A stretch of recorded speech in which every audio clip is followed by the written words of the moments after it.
here would like to start their day feeling a little bit happier? Yeah. Aristotle says the meaning and the purpose of life is the whole aim and end of human existence. But what does it mean to be happy for no reason? It means you have an inner peace and well-being that doesn't depend on your circumstances. Now, that doesn't mean you're running around all day with a silly grin on your face and everything is perfect. You still may have the feelings of frustration, grief, anger. But what it does mean is you have this inner peace inside no matter what's going on. It helps you bounce forward more quickly. So why, when we acquire shiny, bright new things, or we reach that goal we've been striving for so long, we really don't feel any happier? Can anyone else relate to that? Have a look around the room. You're not alone. I call it the happy for no reason. You have a myth of happiness and you're wanting more things. So what this means is no matter what happens in your life, good or bad, you go back to this original happiness level. Now, who here would like to win $1 million? Okay, now we see the raise of hands. But what happens is shortly after, you may be happy for a little while, but within a year you return to your original happiness level. And here's how it's set. It's 50% your genes, you're born with it. It's 10% your circumstances, so even if the level you have more does rise, you still go back to that same level, and 40% are your habits of thoughts and behaviour, and that's what we can really change.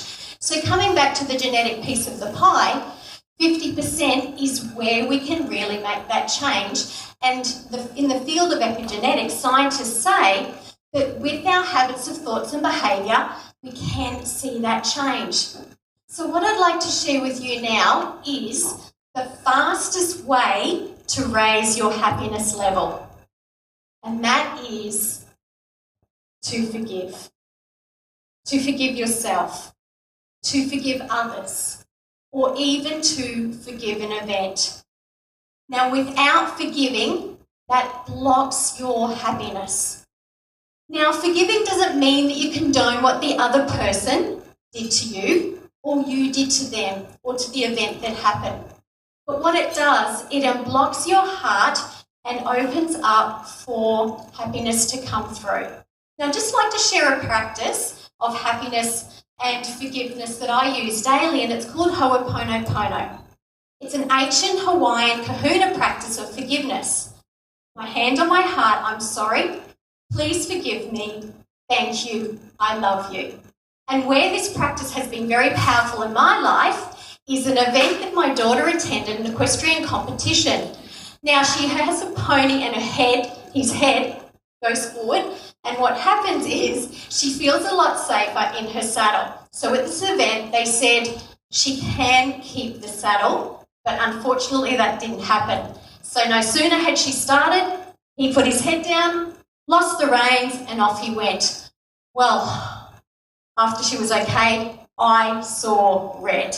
And I had all of these emotions and blameful thoughts going through me. Immediately, hand on my heart, I'm sorry, please forgive me.